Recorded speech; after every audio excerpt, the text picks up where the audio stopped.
Next hi hi sir. Sir. అడిగిన so దీనిలో మూవీలో ఒక వర్డ్ ఉంది, కట్నం తీసుకొని పెళ్లి చేసుకుంటే వ్యభిచారం చేసినట్టని. అవునా? ఆ వర్డ్ చాలా బాగుంది, కానీ ఆ వర్డ్ మీరు ఎందుకు పెట్టాలనుకున్నారు? నేను కట్నం తీసుకోలేదు కాబట్టి. ఓకే. అలా కాదు, ఏమవుతుందంటే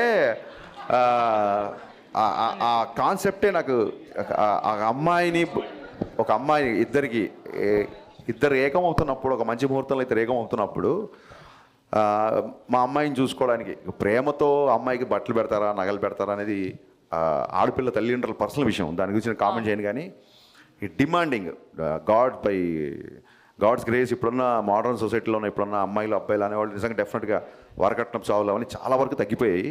బట్ మేము చిన్నగా ఉన్నప్పుడు మా ఊళ్ళోనే లేకపోతే మా దూర ఫ్యామిలీలోనో అలాంటి ఇన్సిడెంట్ నేను చాలా చూసాను. కేవలం పెళ్ళైన తర్వాత కూడా ఇంకా ఈ కట్నం అనే దాని గురించి అవన్నీ చూసా. సో ఈ సినిమా కూడా ఆ బ్యాక్డ్రాప్లో వస్తుంది కాబట్టి ఖచ్చితంగా ఈ మ్యాటర్ చెప్పదలుచుకున్నాను. నీకు నచ్చి ఒక అమ్మాయిని పెళ్లి చేసుకున్నప్పుడు నువ్వు డబ్బు నచ్చి పెళ్లి చేసుకుంటున్నావా, అమ్మాయిని నచ్చి పెళ్లి చేసుకున్న క్లారిటీ మగవాడికి ఉండాలి. సో ఖచ్చితంగా ఆ డైలాగ్కి ఇలాంటి చాలామంది ఆడపడుచులు నాకు మెసేజ్ చేశారు. సో ఒకటి రాసినప్పుడు అది 10 మందికి రాసినప్పుడు వచ్చిన హై కంటే కూడా అది 10 మందికి రీచ్ అయ్యి వాళ్ళు దాన్ని అడ్రస్ చేసినప్పుడు ఇంకా ఎక్కువగా హై వస్తుందమ్మా. సో మీరు ఆ డైలాగ్ గుర్తు చేయడం, నేను చెప్పడం మళ్ళీ చెప్తున్నాను. నిజంగానే కట్నం తీసుకొని కాపురం చేస్తే మగవాడు వ్యభిచారం చేసినట్టు, అది చాలా చాలా తప్పు. Thank you.